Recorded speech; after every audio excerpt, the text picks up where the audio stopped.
64वीं, 65वीं और 67वीं, यह मेरा तीन प्रयास थे और तीनों ही प्रयास में प्रिपरेशन के दौरान परफेक्शन आईएएस से कैसे आप एंगेज हुए और किस तरह से आपने इसमें आगे फिर बढ़े आप? परफेक्शन आईएएस की जो टेस्ट सीरीज़ थी वो जब मैं देखा तो वो मुझे कहीं ना कहीं लगा कि ये मेरे लिए हेल्पफुल हो सकता है, तो मैं इनके टेस्ट सीरीज़ प्रोग्राम से जुड़ा। जो इनके टेस्ट सीरीज़ के क्वेश्चंस थे, अगर हम देखें तो 67th में वहाँ से डायरेक्ट क्वेश्चंस भी आए, तो जो कहीं ना कहीं काफ़ी हेल्पफुल था। मेरा सिलेक्शन हो गया मेंस में, तो फिर मैं परफेक्शन आईएएस के इंटरव्यू गाइडेंस प्रोग्राम से भी जुड़ा, तो ये काफ़ी मेरे लिए यहाँ पे हेल्पफुल रहा। तो कहीं ना कहीं प्रीलिम्स कम मेंस का जो फाउंडेशन कोर्स है, जहाँ भी आप पढ़ रहे हैं, फाउंडेशन कोर्स बहुत रेलेवेंट हो जाता है। और परफेक्शन आईएएस का मैं विशेष रूप से धन्यवाद करना चाहता हूँ कि इनके टेस्ट सीरीज़ प्रोग्राम का मुझे डेफिनेटली फ़ायदा हुआ। मैं दिल से शुक्रगुजार हूँ परफेक्शन आईएएस का। Hello everyone, welcome to perfection IAS. और परफेक्शन आईएएस में आज हम टॉपर स्टॉक में हमारे साथ आज जुड़ रहे हैं संयम राज। और संयम राज जो है वो 67 बीपीएससी के फाइनल एग्जामिनेशन में as a rural development officer RDO select हुए हैं। तो सबसे पहले तो पूरी परफेक्शन आईएएस की टीम की तरफ से मैं संयम आपको बहुत बहुत बधाई देता हूँ। Thank you so much sir, और थैंक यू परफेक्शन आईएएस।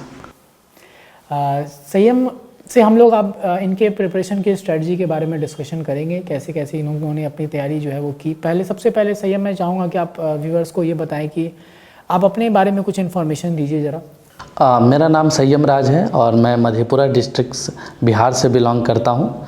मेरी इनिशियल स्टडी जो मैं boarding school Vidya Vihar residential school Purnia से पढ़ाई किया, 10वीं तक की पढ़ाई पूरी की है। और उसके बाद ग्रेजुएशन के लिए मैं दिल्ली यूनिवर्सिटी आ गया। 2017 में मैं इकोनॉमिक्स से जाकिर हुसैन कॉलेज दिल्ली यूनिवर्सिटी से मेरी ग्रेजुएशन हुई। और आफ्टर ग्रेजुएशन मैं लगातार सिविल सर्विसेज की प्रिपरेशन से जुड़ा हुआ था और मुख्य रूप से यूपीएससी की तैयारी कर रहा था। इसी क्रम में 64वीं से मैं बीपीएससी का एग्ज़ाम देना स्टार्ट करा। और मैं 64वीं, 65वीं और 67वीं, यह मेरा तीन प्रयास थे और तीनों ही प्रयास में मैं इंटरव्यू स्तर तक गया था। बहुत बड़ी बात है। तो संयम, इसमें आप अगर हम प्रिपरेशन के बारे में बात करें तो उसका स्ट्रेटजी जो है, जैसे आप कह रहे हो आपने यूपीएससी की तैयारी की, तो आपने तैयारी खुद से की है? जी बिल्कुल, जो बेसिक स्टडी है, और मैं किसी कोचिंग से क्लासरूम प्रोग्राम से तो नहीं जुड़ा था, तो सेल्फ स्टडी पर ही रिलाई किया था। ठीक है। और उसके बाद फिर प्रिपरेशन के दौरान परफेक्शन आईएएस से कैसे आप एंगेज हुए और किस तरह से आपने इसमें आगे फिर बढ़े आप? जी बिल्कुल, जब परफेक्शन आईएएस जब मैं बीपीएससी के एग्ज़ाम्स देने लगा और बीपीएससी परफेक्शन आईएएस की जो टेस्ट सीरीज़ थी वो जब मैं देखा तो वो मुझे कहीं ना कहीं लगा कि ये मेरे लिए हेल्पफुल हो सकता है, तो मैं इनके टेस्ट सीरीज़ प्रोग्राम से जुड़ा। और मेंस जो इनका मेंस एनालाइज़र आती है मंथली, उनका भी मैंने अच्छे तरीके से मंथली को स्टडी करा। और जो इनके टेस्ट सीरीज़ के क्वेश्चंस थे, अगर हम देखें तो 67th में वहाँ से डायरेक्ट क्वेश्चंस भी आए, तो जो कहीं ना कहीं काफ़ी हेल्पफुल था। और इसी बीच में जब मेंस के मेरा सिलेक्शन हो गया मेंस में, तो फिर मैं परफेक्शन आईएएस के इंटरव्यू गाइडेंस प्रोग्राम से भी जुड़ा, तो ये काफ़ी मेरे लिए यहाँ पे हेल्पफुल रहा। और आज रिज़ल्ट जो है आपके सामने है। जी, बहुत बहुत अच्छा लगा सुन के। हमारी भी यही कोशिश रहती है कि स्टूडेंट जितने ज़्यादा सेलेक्ट हो। अच्छा संयम, प्रिपरेशन के लिए जैसे 67th का एग्ज़ामिनेशन आपने क्लियर किया, बट आप जानते हो कि जो उसके बाद 2 एग्ज़ाम और हुए हैं, 68 और 69, तो कहीं ना कहीं 67वीं और 68वीं और 69वीं में ज़मीन आसमान का अंतर देखा जा रहा है, ऐसा लोग बोलते हैं।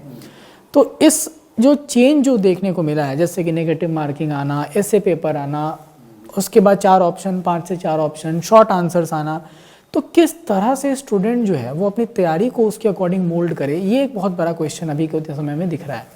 जी निश्चित रूप से बीपीएससी ने अपना जो इस तरीका बदला है एग्ज़ाम लेने का। पहले अगर हम 67th या उससे पहले की बात करें तो आप सेग्रीगेटेड मैनर में पढ़ाई कर लेते थे, बट अब जब 68वीं 69वीं के एग्ज़ाम्स हुए हैं तो आपके पास प्रीलिम्स के बाद इतना टाइम नहीं होता है मेंस के लिए कि आप सिर्फ पीटी पढ़ कर आएँ और बाद में आप मेंस की तैयारी करें।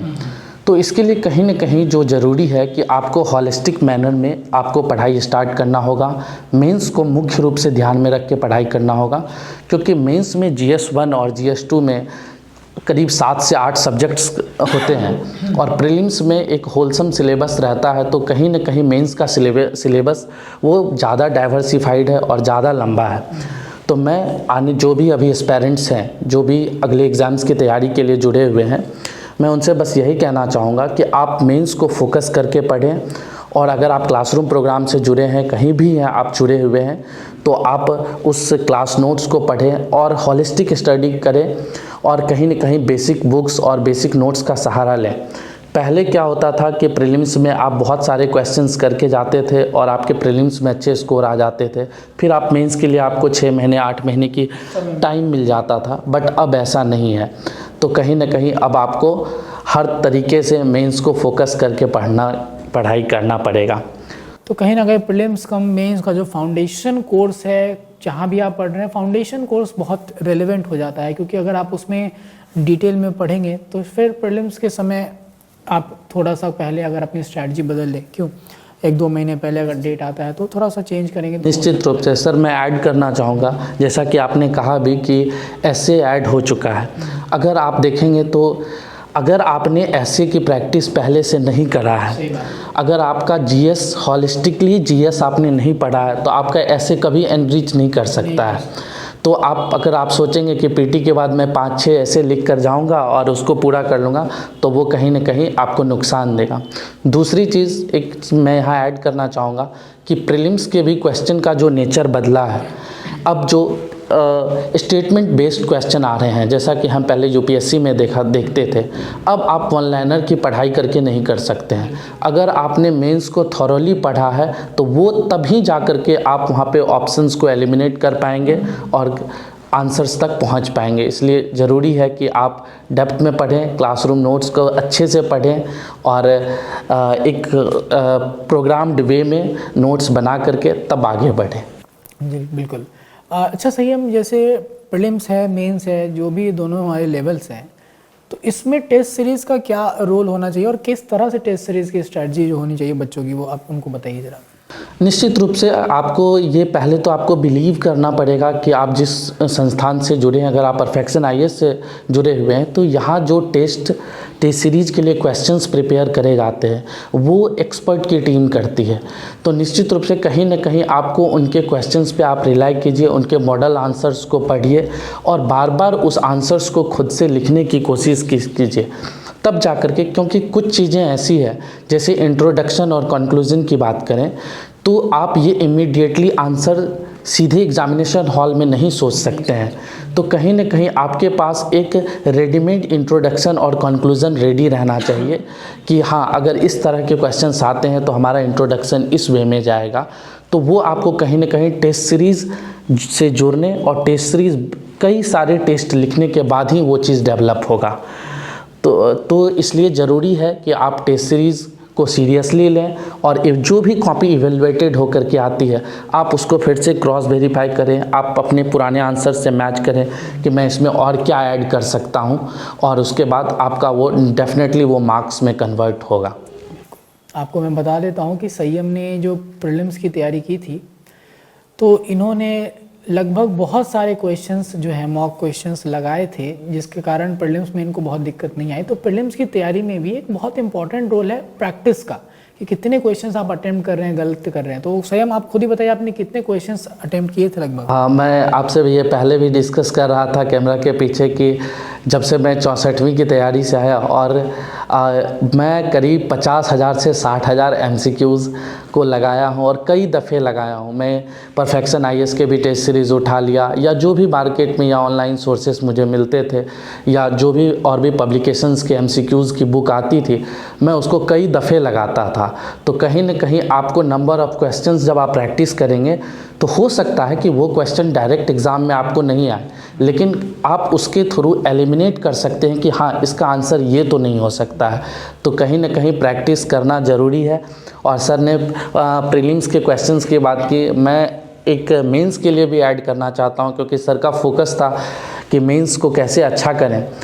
जब लास्ट के 24 डेज़ बच गए थे, 43 डेज जब बच गए थे लास्ट के 67th के एग्ज़ाम में, तब जो है मैं कम्प्लीटली सिर्फ़ और सिर्फ पढ़ाई को, नोट्स को वहीं रोक दिया और राइटिंग पर कम्प्लीटली रिलाई किया। और मैंने 43 डेज़ में 24 बॉल पेन्स को ख़त्म कर दिया। मैंने ऑन एन एवरेज एक से 1.5 बॉल पेन मैं हर दूसरे दिन ख़त्म कर रहा था। और वो उसका फ़ायदा मुझे एग्ज़ामिनेशन हॉल में दिखा कि 5 से 7 मिनट पहले मैं हर पेपर को कंप्लीट कर पाया, एंड पेज तक मैं लिखा।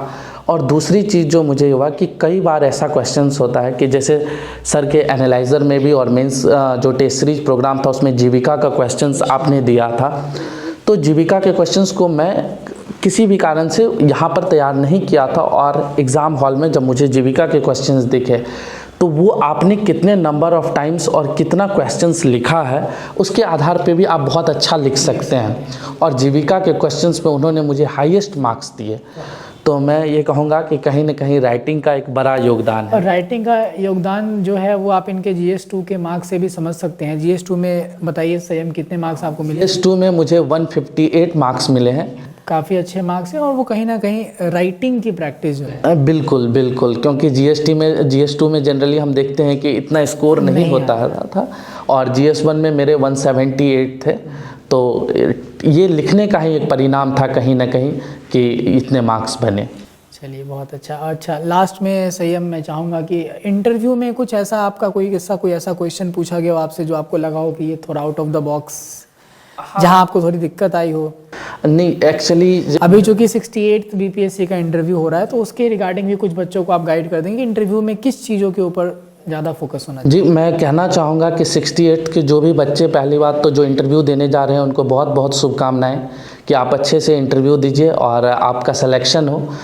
जो खास बात ध्यान रखने के लिए है इंटरव्यू में, वो है कि आपके ग्रेजुएशंस के जो भी सब्जेक्ट्स रहे हैं, अब हालांकि ऑप्शनल का इतना बड़ा रोल नहीं रह गया है, लेकिन कहीं ना कहीं वो इंटरव्यू में झलक सकता है और आपसे ऑप्शंस के भी क्वेश्चंस पूछे जा सकते हैं।